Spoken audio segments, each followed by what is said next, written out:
Hi, everyone, and welcome to Crucial Conversations on Cognitive Diversity, brought to you by Bridges 2E Media and the 2E Center for Research and Professional Development. My name is Maria Kennedy, and Chris Wiebe and I will be curating your questions so that they can be answered by our host, Scott Barry Kaufman, and his guest, Jessica Lahey. So, before I introduce our host, I'd like to share a few housekeeping tips. We now have two ways that you can communicate. The chat is for you to share your thoughts and comments about what is being discussed.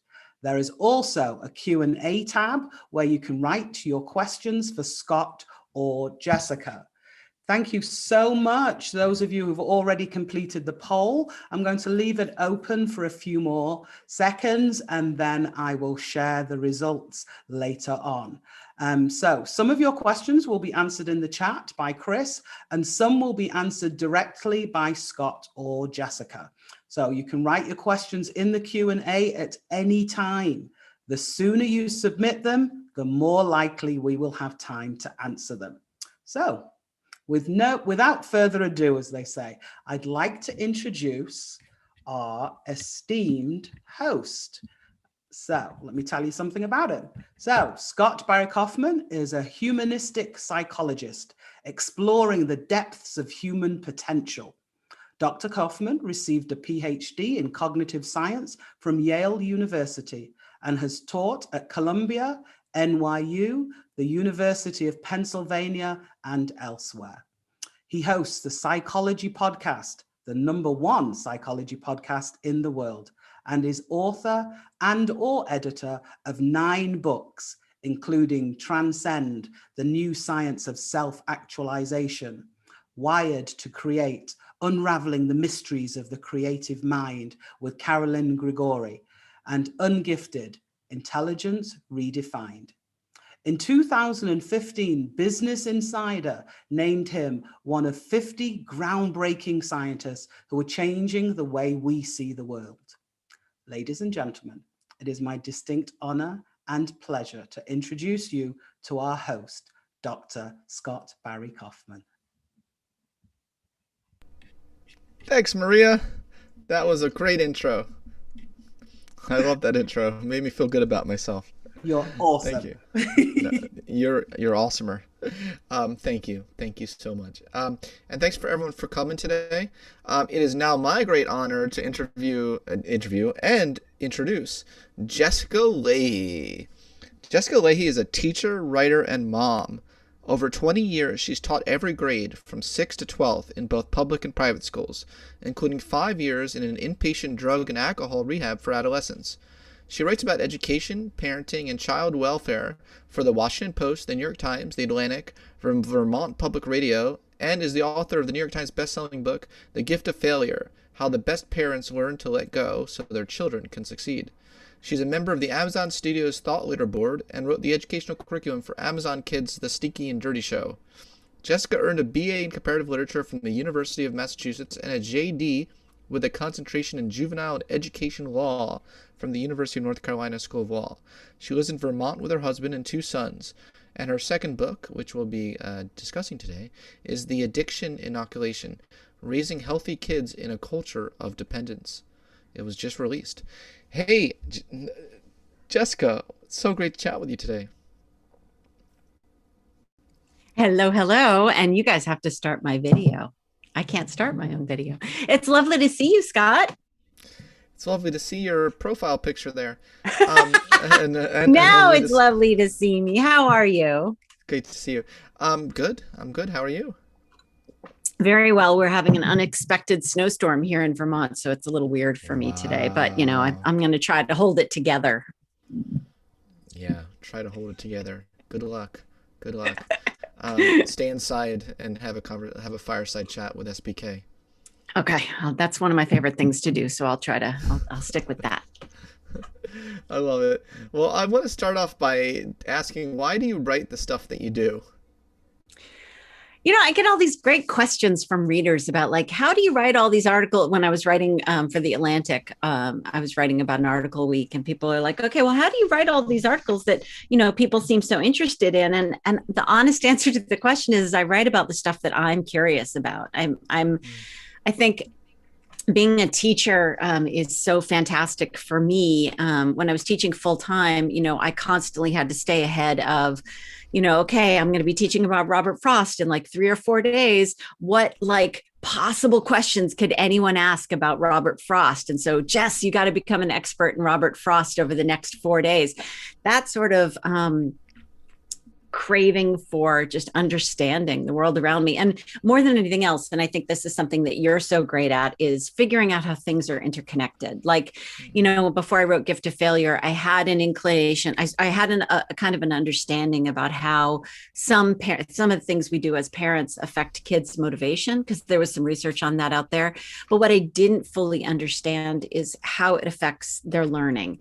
And so 2 years of research and sort of looking at all this stuff and finding all the ways that this research connect together to tell bigger stories. That's sort of the thing that really just drives me. So like with the most recent book, my big question was, when the experts say substance abuse is preventable, what does that word preventable mean? Like what can we control? What can't we control? What does it mean? Do they really mean it's like preventable? Like we could get rid of all substance abuse? What does that word mean? So that's what drives me, is what the heck? Why? What happens if I poke this? And so that's why I write what I write. To poke things. I love that. I do love that. But nothing is preventable from an ultimate free will perspective. So that's a broader question. We won't get into the philosophy of mind literature right now. Yeah. But anyway. So the intersection between parenting and education it's an interesting intersection with a lot written on the topic. Do you read some of this stuff and you shake your head? Like, or bang your head against a wall, like, does it drive you crazy, some of the stuff you see in the popular literature, popular books about this intersection? If the research and the writing is driven by, I want to learn what's best for kids so kids can learn. I want to learn what's best for kids so kids can thrive. And the real genuine intent is there, then I don't tend to get angry, but I do get really frustrated by the silos and the encampments. I get so frustrated. So for example, I wrote an article once about the effect of about touch. I was curious.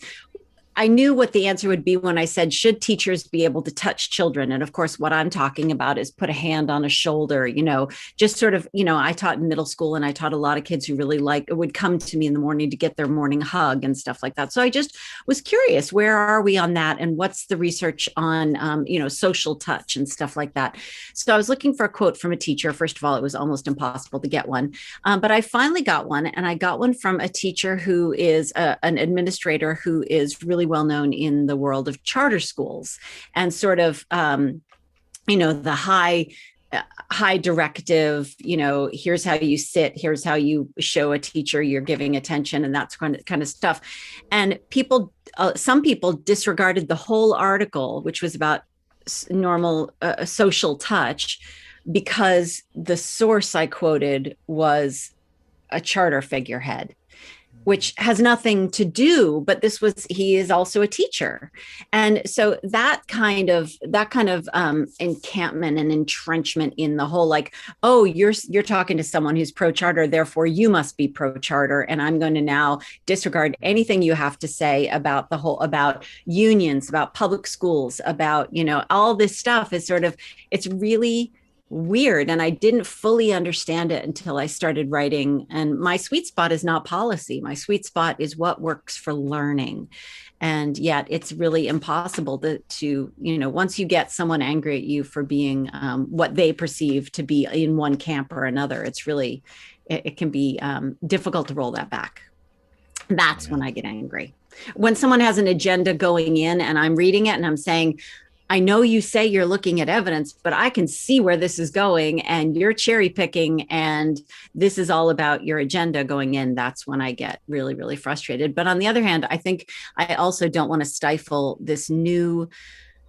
There are a lot of teachers writing books now. There's a whole bunch of teachers writing self-published. There are teachers that have whole self-publishing empires. And I think that is fantastic. I think the more voices we can get out there in the education world, the better. But I also think that in a way that's allowed for some questionable sourcing and some more entrenchment, a little more of those camps to build up, because if this is my camp and I write only in this camp, blah, blah, blah. But that I can imagine that happens everywhere. That must happen in psychology. I know it happens in other fields. When I talk to people about who's writing in that field, they talk about the same thing. I love that. I love the nuance that you bring to the table with this, and that you're evidence-based. And that's the number one thing. That's probably the number one thing I like about your writing, is that it's evidence-based, and you bring into account lots of different perspectives. But you I do have a secret from... weapon. Well, yeah, I mean, that's a big, I do have a secret weapon too, in that if I'm not entirely sure, like I'll read all of it in order to look at it objectively to see if the studies hold water. But I'm married to a statistician. So if I get in above my pay grade, I can go to him and I can say, oh, and now I have a son who also is into mathematics and economics and statistics. So I have two people now to pick when I want to go in and say, wait a second, this looks a little fishy to me. What's wrong with this? Or is there anything wrong with this? But I think having an open mind going into things is my favorite place to be. Yeah. Mine as well. That's probably why we're friends. One of the reasons why we're friends. So a little bit about you. Let's add a little personal touch to this, because you were a teacher for 5 years. Is that right? So I was a teacher for 20 years. So I started teaching. I started teaching when I was pregnant with my now 22-year-old. So, and I started actually at the Duke Talent Identification Program. My first teaching gig was teaching gifted and talented middle schoolers. Oh, it was such an amazing summer. I taught law in a democratic society, and it was incredible. And I'm still in touch with some of my students. I just had dinner with the parents of one of my students last year when I was a year and a half ago when I was in Nashville pre-pandemic. And then I taught high school and thought I would always teach high school until someone asked me to apply to a middle school position. And I said, absolutely not. What? A middle school? Forget it. Those people are crazy. But then she said, just come meet them. And I did. And oh my gosh, I fell so in love with them that not only was I sure I was going to take the job if they offered it, I took my application back from the high school job that I was hoping to use the middle school job as like leverage to somehow really, nail down this this high school job. But so I taught middle school for a long time. And then in 2013, I ended up teaching in the rehab, and I taught there for 5 years. Okay, that's what I meant. That's what you're talking for 5 years. Yes, I did. Gotcha. I taught them for 5 years. Yeah. Gotcha. And you have 2 kids? Mm-hmm. I have a 22-year-old, almost graduated from college, and a 17-year-old who's a junior in high school. May I ask if either of them are twice exceptional, or even? I have 2 neurotypical kids. That's where I am. That's okay. Yeah. Neurotypical kids. Yeah. Actually, some really interesting things though, like within obviously everything is a spectrum, and within my neurotypical spectrum, the most amazing things have happened. Like I had these kids that I had one that I thought was fairly predictable, and he sort of continued on the path sort of that I thought he would be on. And then I had this kid my younger kid who, when he was young, we couldn't play music. Music really irritated him. All music, really, so in the car, things like that, no music. Words were okay, but music was not. And never wanted to take an instrument, it just irritated him for some reason. And then I have no idea what happened, Scott, but when this kid turned into a teenager, he started listening to music, all different genres. Like this kid when you look at his playlists, they're everything. And now he produces digital music, and he gets off on sort of looking at the waveforms and manipulating the waveforms and creating the sounds he wants. And so now the question is, did he really hate music, or did he hate my music, Scott? This is my problem. Boy. Did he just hate Bruce Springsteen? Did he just hate my selections? And once he got old enough, no, I don't know what it is. But if you had asked me when he was younger, what is the one thing your son will never, ever do? I would say have anything to do with music, because he just can't. He can't even listen to it. And now that's pretty much what he spends all of his time doing. And I've never figured that out, but here we are. I mean, that just shows the power of intrinsic motivation. Like he had to discover something for himself, clearly. Yeah. By the way, when I say he spends all of his time on it, I mean all of his time on it. Speaking of intrinsic motivation, the kid is indefatigable when it comes to this stuff. Yeah. It's a good word. Thank you. I do enjoy that word. Indefatigable. I'm sorry, you did it by the way, and then I interrupted your by the way. It's quite okay. Something. It's quite okay. I got excited. I was just going to say, by the way, the Lakers won last night. That's all I was going to say. No, I'm joking. Care. I know you don't. By the way, I was going to say, yes. I never mentioned to this audience that they're allowed and encouraged even to write in the chat box as we go along. Oh, yes. Because no one has written anything. And as far as I'm concerned, I don't even know if anyone else is in the room right now. This is horrible. This is like talking to the void, the darkness. And so please make us feel less lonely and type something, anything, even if it's a hi into the chat box. That would make us feel good. Okay. Amazing. Thank you. There you go. We got the personal interaction going. The virtual stuff is difference. Great. Well, and this virtual stuff is great because I can be speaking anywhere and not have to get on a plane and go do that thing and be away from home. I get to be with my dogs. On the other hand, the other night I gave a talk to around 150 people, and all I could see was myself on the screen. And I'm like, exactly. I don't know. There could be no one out there. Everyone, even worse, Scott, everyone out there could be laughing at me. They all hate me. They're pointing at their screens and mocking me. I have no way of knowing. It's really weird to be disconnected from the audience. So weird. I'm really appreciating people who are writing things in the chat window. By the way, you can enter Q&A questions in the Q&A box. But please feel free to do commentary in the chat window. Okay, before we get to your latest book, I'd love to just talk about The Gift of Failure for a second, which was your earlier book, how the best parents learn to let go so their children can succeed. There's a topic that a recurring theme on these crucial conversations where I want to make sure that we're not coddling twice exceptional children. This is a real, I have a real bee in my bonnet over this one, because I see a lot of parents way overprotecting their twice exceptional children, and in a way that these kids start to develop narcissism when they get older, thinking that they're so special, like I'm twice exceptional, like I'm even better than everyone. And that's just not healthy. It's not healthy.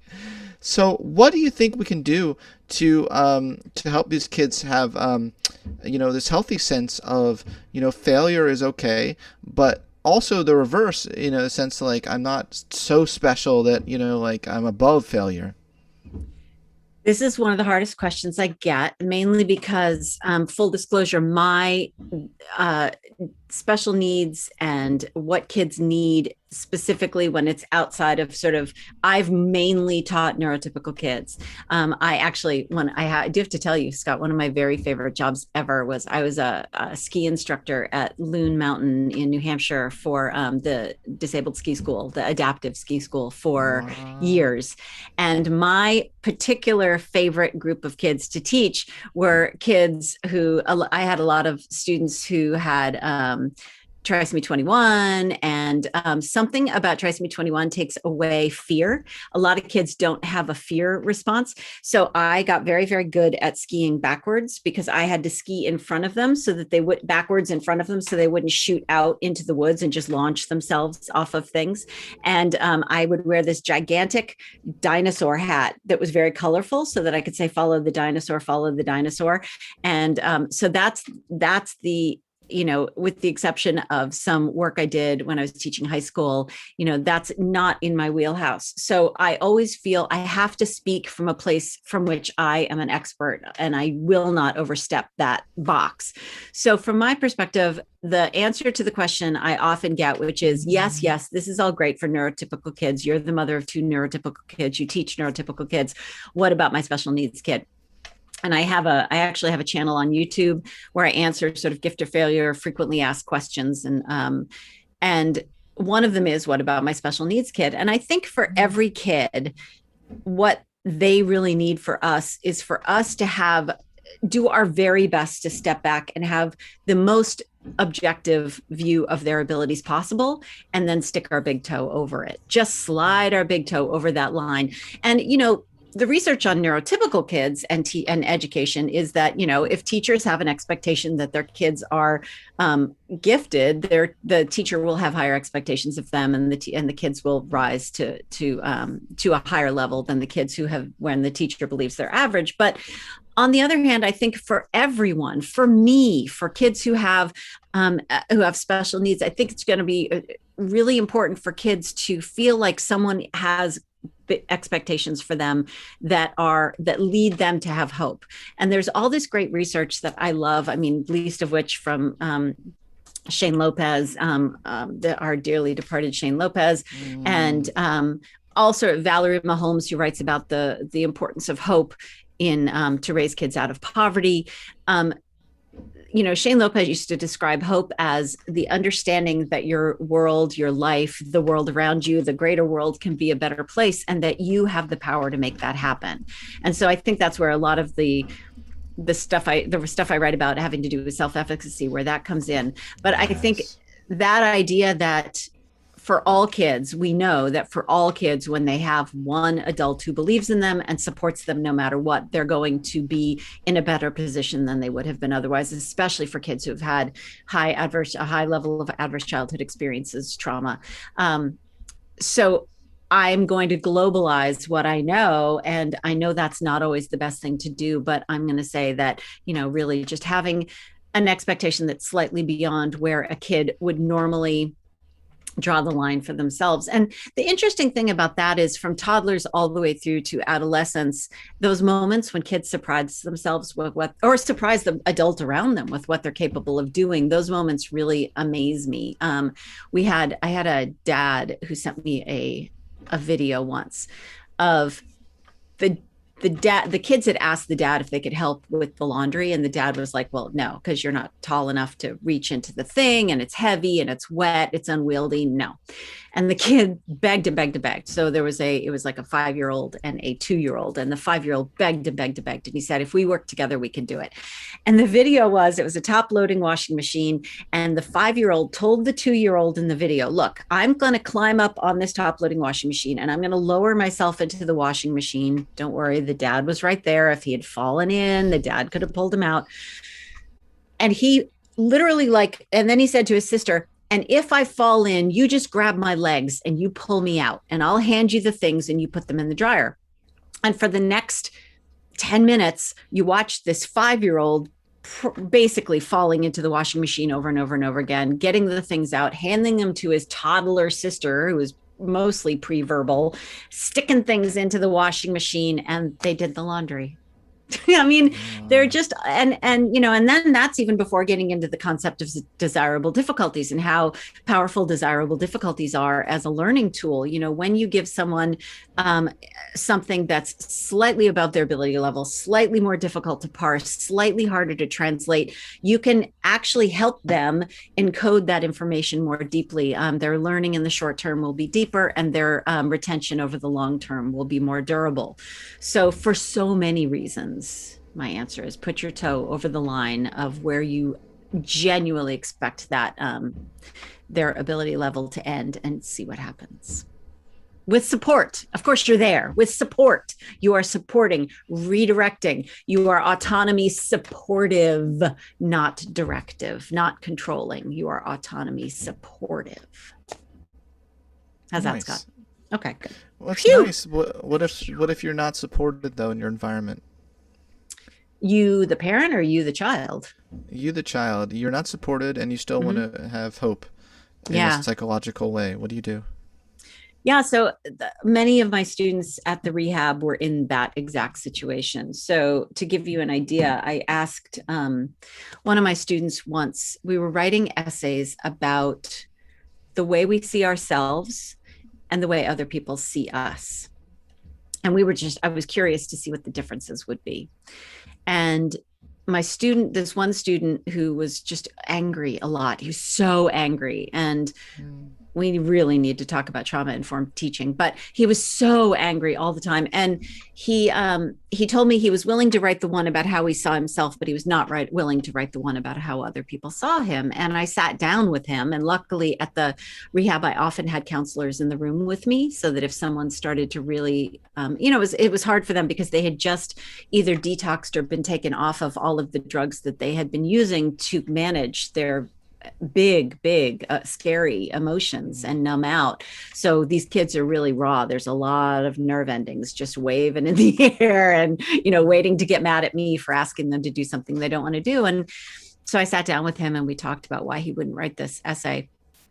And he finally started to cry. And he said, because if I were to ask the people around me what they expect of me, they would all just say, I'm going to go to prison like all the other men in my family. So why even bother to write that essay? And that's a kid who has zero sense of self-efficacy. That's a kid who feels like, and I don't think, and this is a kid who came from a home where there was abuse, where he had very little about what he tried to do to change his environment. Nothing changed. He couldn't get out. He was a minor. He couldn't survive on his own. And no matter what he did, the expectations of him that were the same, that his dad, his uncles, all the men in the family are in jail. So why expect anything else of him? And that's a kid who, I don't know how you take a kid like that. You can detox him all you want, but I don't know how you take a kid like that and you keep him healthy and in recovery and sober, because his world was just so painful. And I think that's really what gets to the root of a lot of substance abuse, which is, I am less than, I'm not worthy of love. I am not worthy of walking around in this world and taking up space in this world. So why bother? And that hopelessness is really what keeps a lot of kids using, and what keeps a lot of people using. So, I think that for adults, at least adults can, make flailing attempts at some control, like, moving somewhere else, getting away from the people who've been keeping you down, that kind of stuff. But when you're a kid and you're a captive audience to people who have nothing good, no expectations of you, and you don't have, this is a kid who also he could not name one adult in his immediate environment at home who was supportive. So this is a kid who does not have that one person. So that's why I'm always begging people to consider that teachers, mentors, coaches, pastors, to just keep their eyes open, because there's a very good possibility that they're in the path of someone who needs that one person. And you could very well be that one person. And that changes the odds for the kids, frankly. Having that one person can make it a lot more likely that someone who grew up in a really bad situation is going to be okay.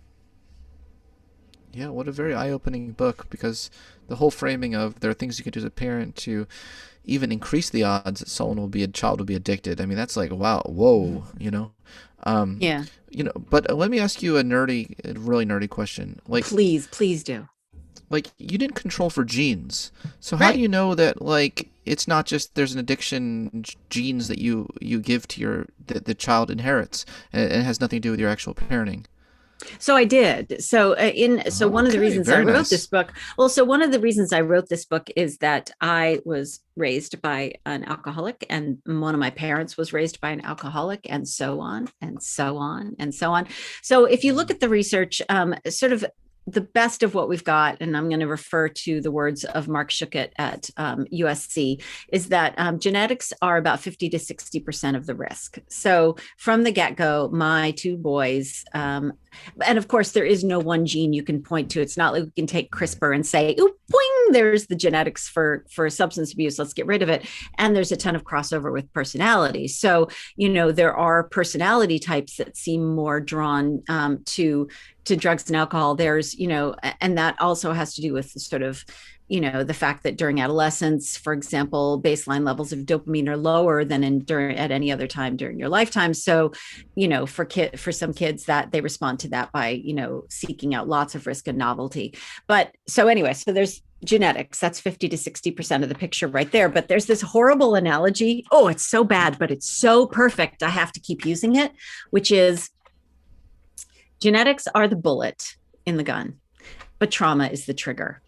So we have genetics, that's 50 to 60% of the picture. Then, of course, we have epigenetics, which is that intersection between environment and genetics. My student, for example, who had abuse in his home as a kid, that very well can cause your genes to express in different ways. That's the epigenetics piece of it. And then after that, we have the trauma. We have adverse childhood experiences. We have academic failure. We have social ostracism. We have children's aggression towards each other. We have, and then there are periods of time that are more risky than others. So transitions are particularly high risk times, especially for adolescents.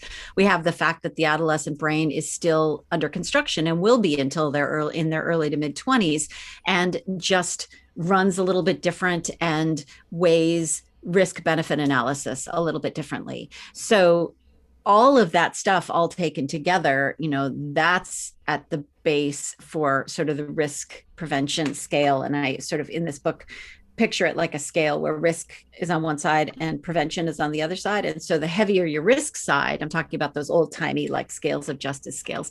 So the heavier your risk side, the more prevention you're going to have to heap on the other side. And I really need people to think of risk in terms of information, because there's a lot of risk factors that really piss people off when I talk about them, like divorce and separation, adoption. There are a lot of risk factors for substance abuse that are hard to hear because they're so common, but they are risk factors for substance abuse. And then, of course, you can go read Nadine Burke-Harris's The Deepest Well and find out there's a much longer list that she has compiled based on her experience as a pediatrician with high-risk kids in California. Wonderful stuff. Another thing in your book you talk about is the importance of family time. And can you tell me about your surprise dinner with Hot Ones? Yeah. So Partnership to End Addiction, what used to be called CASA, there's a book by Dr. Califano. He wrote about preventing substance abuse. And one of the things he points to, and that Partnership to End Addiction still points to as one of the most important things we can do, is family dinner.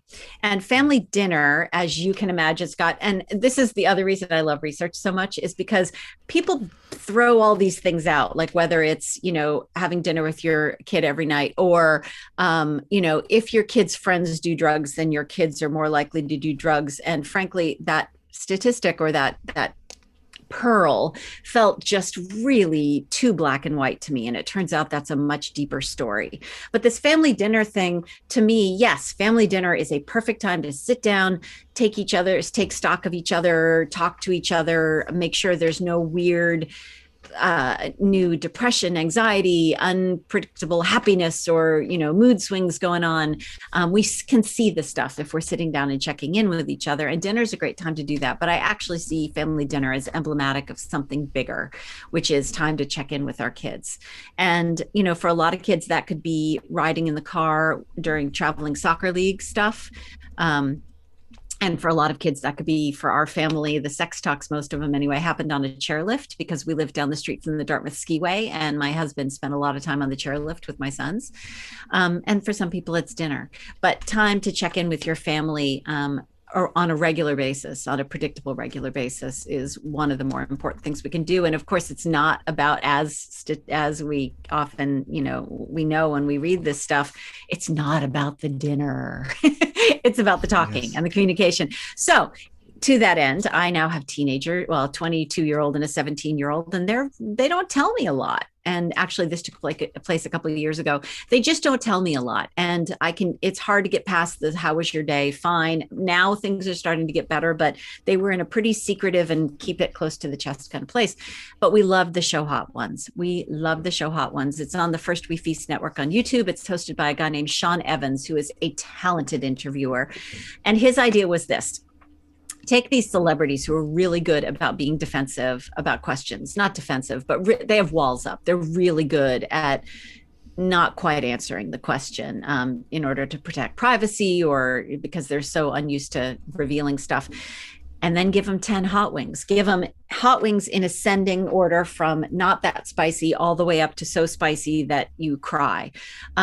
And ask one question with each wing.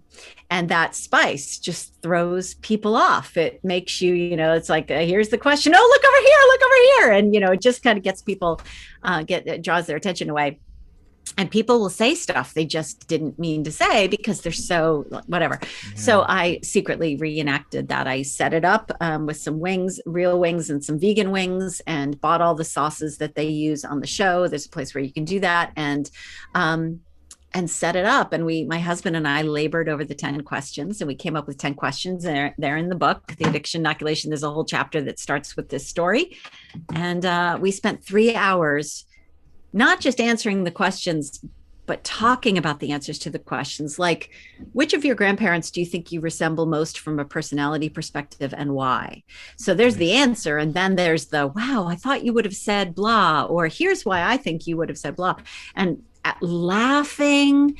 And by the end, we were drinking vanilla ice cream because they call it the last dab. That last hot sauce is really hot. 2 million Scoville units of hot. It was hot. Wow. And it was really, really fun. That excerpt actually from the book, really highly edited, is actually in the Washington Post right now. If you want to see what that was about, and there are pictures and everything. Yeah, I saw the pictures. That was a lot of chicken. It was, well, it's 10 wings and vegan wings. You can do it with vegan wings too. You can do it with cauliflower. You can do it with a lot of different things. It was good. It was really fun. It was good. I didn't eat it, but I'm saying it looked good. Yeah. Okay. Anyway, it was fun. So okay, I think it's Q&A time. Q&A time. Or else Maria Kennedy is going to get mad at me. Okay. So I better. No, I love Maria Kennedy.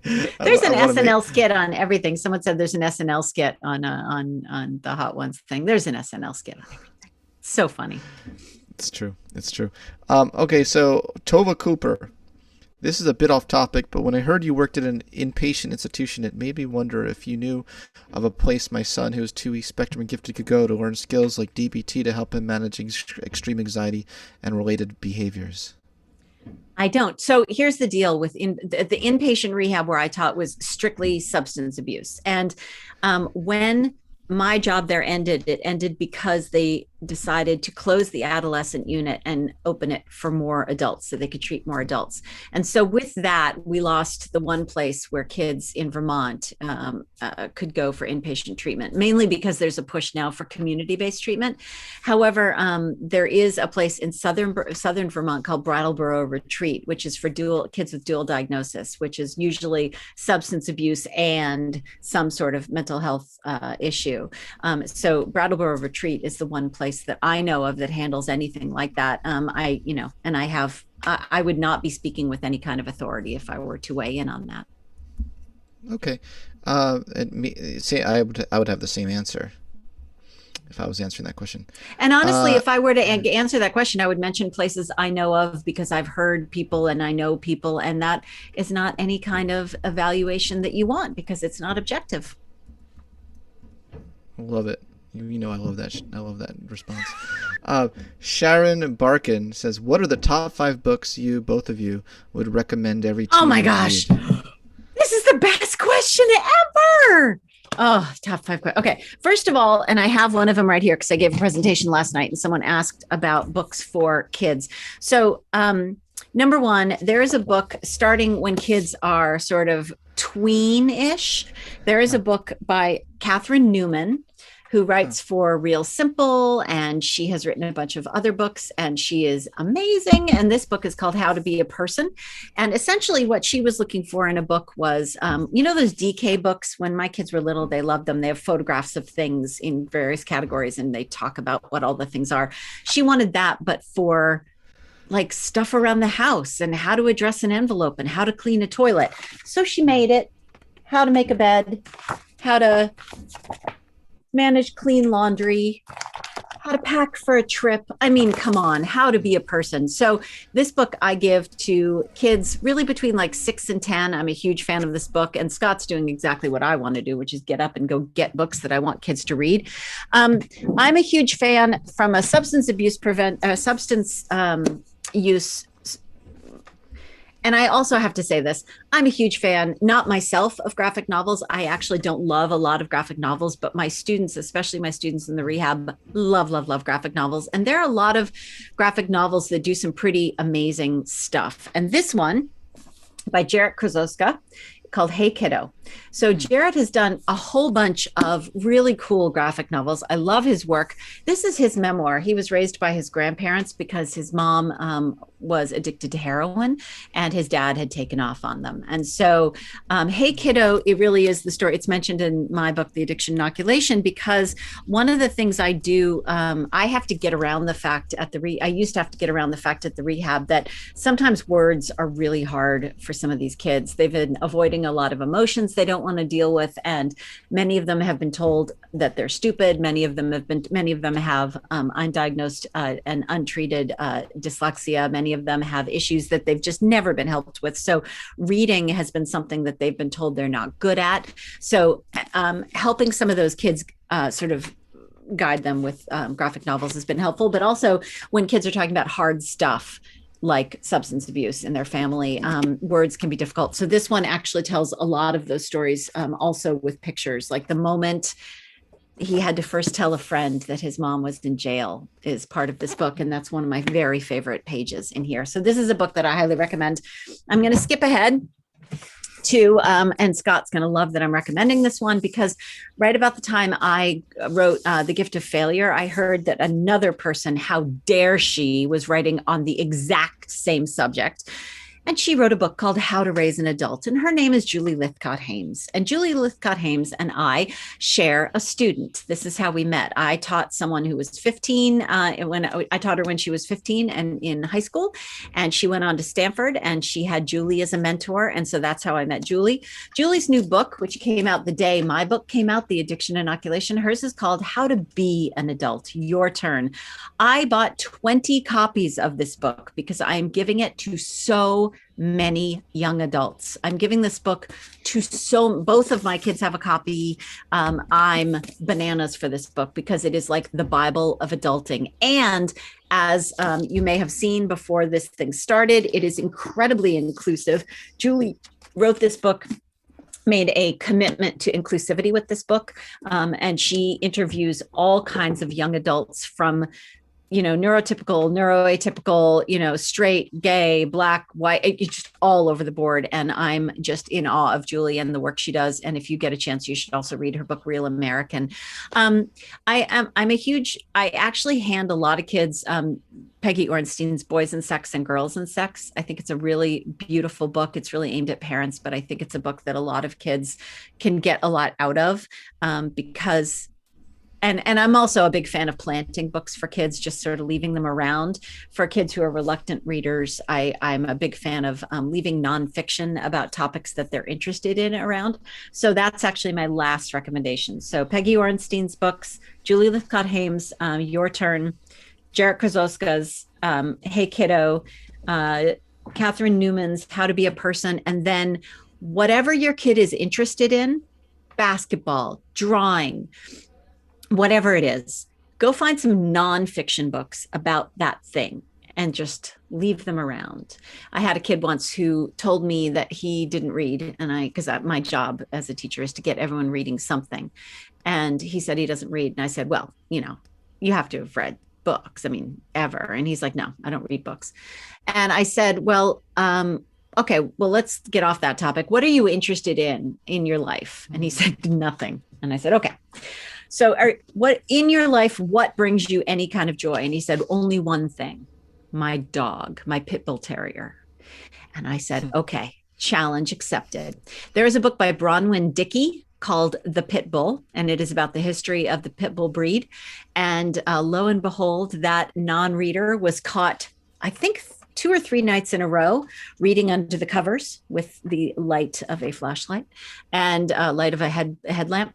And he took that book with him when he left the rehab because he wasn't quite done, but he was a good 3/4 of the way through it. So whatever book about something that they're already interested in. What an answer. Hopefully that was helpful to people. I hope so.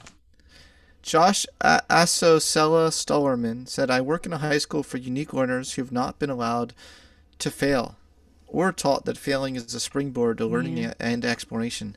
Any tips for starting this process with students and their parents when they are 13 to 18-ish? Yeah. So a lot of what's happening there is there's some research by Wendy Grolnick that shows that when kids have really highly directive parents who are so concerned that their kids are going to do something wrong, that they just keep feeding them the instructions over and over and over again, that those kids are a lot less comfortable with frustration. And what happens when you're not comfortable feeling frustrated is you tend to give up on tasks. So in this one experiment she did, when she first did, the experiment with having kids do a task while the parent was present to sort of figure out what kind of parent she was dealing with. And then once they figured that out, they had the parents do something separate from the kids because she wanted to see how the kids of various kinds of parenting types would function with a frustrating task when the parents were not present. And the kids who had the highly directive or controlling parents were highly unlikely to actually complete the task because they got frustrated and gave up. So the way we count, and that's something that I see a lot in my students, especially in my students who are so driven to be perfect all the time, that the idea of being bad at something is so scary to them, so upsetting to them that they often will not even start. And if they do start something, when it gets frustrating, they tend to throw their hands up, go sort of like, do a little learned helplessness thing, go boneless and give up. So I mentioned desirable difficulties before. And the problem with that is that some of the deepest learning happens when the level of difficulty is a little bit higher and kids are having to work a little harder to understand something. So you can right away see that kids who have trouble being frustrated are in a position to learn less, to not be able to learn as much as their counterparts who can be frustrated. So I used to do this little thing, this little example when I was on stage of something I helped a dad with. This girl was freaking out every single night over her homework. She was like 14 at the time, just weeping over homework every single night, anytime things got difficult. And Ben, the dad, would run to her side and essentially would do the problem for her, which is what we came to find out. But what we found is that when he took a few minutes, told few little white lies, like when she would say, Dad, come here, I need you now, I can't do this. And he would say something like, oh, sweetie, I'm just chopping some peppers right now. Just give me a minute. Let me finish this task. Why don't you reread the instructions? Why don't you look at it another way? Why don't you skip that problem and come back to it? And he weaned her off of needing him to be there in that second to fix the problem for her. And as a teacher, I know that half the time when someone raises their hand, they don't need me to fix the problem for them. They need me to stand there while they talk and they figure it out on their own. So it was a real weaning process for her, but I could tell it was happening at home because it was happening at school too. Like her ability to be frustrated got better and better and better until I could see that she would get tempted to shoot her hand up in the air and she would resist it and she would reread the instructions because she realized maybe she hadn't finished reading them, or she would skip a problem and come back to it later and look for clues in those other problems. And that weaning process can take a while, but it really worked well for her, especially as a 14-year-old when he got to a certain point and he explained what he was up to. And we let her in on the secret. And she was then just determined to get even better at it. So it's giving kids more space, acting like your favorite teacher acts instead of acting like a parent. The best teachers I've ever had helped me find the answers myself. They didn't hand me answers. That would make them terrible teachers. But they helped me find the answers myself and had patience with me while I was getting there. And that's what I recommend parents do, is act more like their favorite teachers and less like themselves. That's brilliant advice. You mentioned Julie Lythcott-Haims and her new book, How to Be an Adult. Just want to let people know she's actually she's actually the next guest of the Crucial Conversations on Cognitive Diversity. So stay tuned. Next month she's going to be here, and also tomorrow's episode of the Psychology Podcast. She's a guest. So she was on Fresh Air as we taped this. It was or as we're doing this, it was yesterday. So go to Fresh Air. Dave Davies interviewed her yesterday, and I had 2 people email to tell me that they cried when they listened to her. She's just like that. She's so brilliant. And she is such a fierce advocate for young adults, such a fierce advocate for young adults. I'm so in awe of her. Yeah, we're both big fans of hers.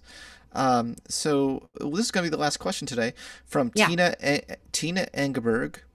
I'm very interested. Okay, here we go. I'm very interested in developing. Okay, here we go. I'm very interested in developing self-efficacy in 2E kids. Both of my boys are neurodiverse. My elder son sort of folded in on himself in 6th grade. Now a senior, waitlisted to university and moving into a gap year. How do parents help encourage kids who don't believe in themselves or have created an epic power struggle? I love this question. It's so important. Such a cool question. Thanks, Tina. Thank you so much, Tina.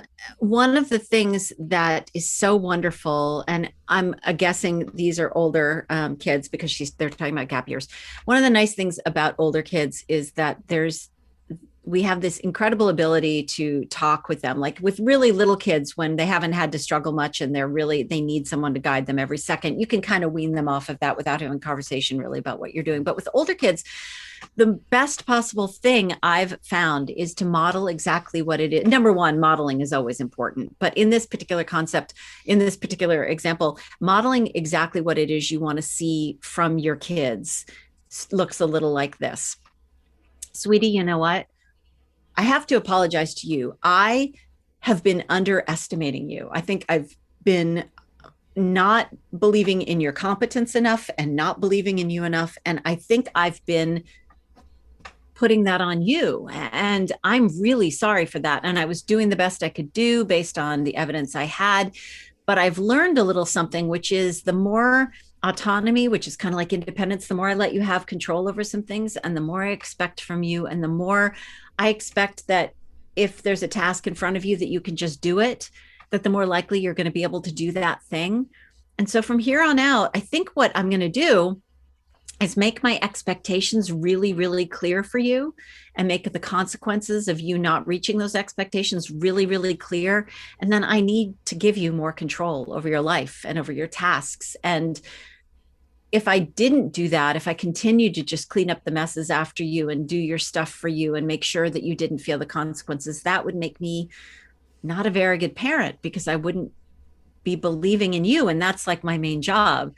And honestly, my main job is to make it so that you don't need me anymore. And right now, I think you need more help than you should at this age. And that's my fault. And I'm really sorry about that. And we're going to move forward from a place of, here are my expectations. Here are the really clear consequences. And since you're old enough, some of these consequences are just going to roll down the pike and end up in your lap no matter what we do. And I can't clear the way for you for that much longer. So I have a very limited period of time to help you meet those expectations of that world out there. And as Julie Lythcott-Hames says, actually, she says, we do so much work preparing the world for our children that we forget to prepare our children for the world. And stepping back a little bit and making sure that that's what we're doing and apologizing. And so what we're doing right there, what I did just there is essentially modeling what I want of my own children. I want my own children to say, I've been doing the best I thought I could based on the evidence available to me. And now I just learned something and found out I can do better.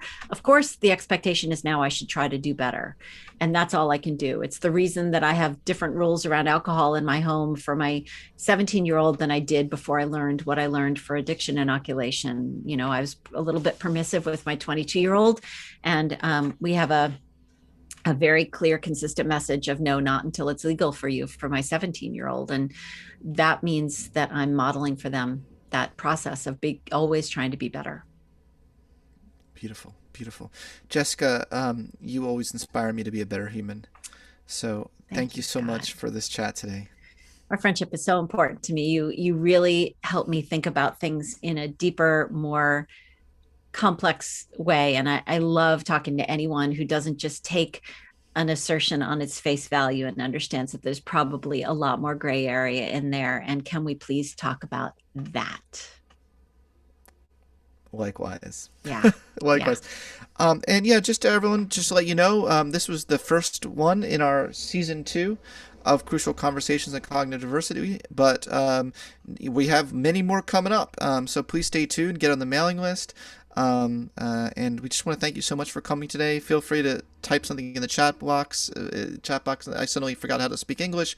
Feel free to type something in the chat. Does that ever happen to you, Jessica? You're like, oh, I can't even talk all anymore. The time. This is we hope this was valuable to you all, and let's give a real big virtual round of applause to Jessica Lahey for spending the time that she did with us today.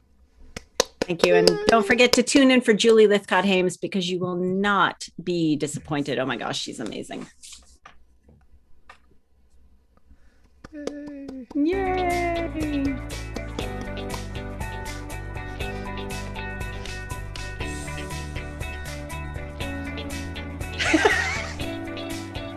The dancing. And you can follow me on TikTok. You can follow me on TikTok at Barry Kaufman on TikTok. Oh, you're so funny. I love dancing. I don't dance, Scott. I don't dance. It's never too late. No, it is it's not a desire I have in me. I will never be on one of those So You Think You Can Dance. That should be your next goal, Scott. You should be on So You Think You Can Dance. We'll have this psychologist, Scott Barry Kaufman, on So You Think You Can Dance. I'd rather be on Dancing with the Stars. Okay, all right. That's what I meant. I don't watch them, so I that's what I meant. I was thinking about like the guy who was on Catfish was on Dancing with the Stars. Yeah, that's what you should do, Dancing with the Stars. Yes. Cool. So maybe we should stop talking. Yeah, I wonder. Sure. I know. All right. I'll talk to you later. I love you, Jessica.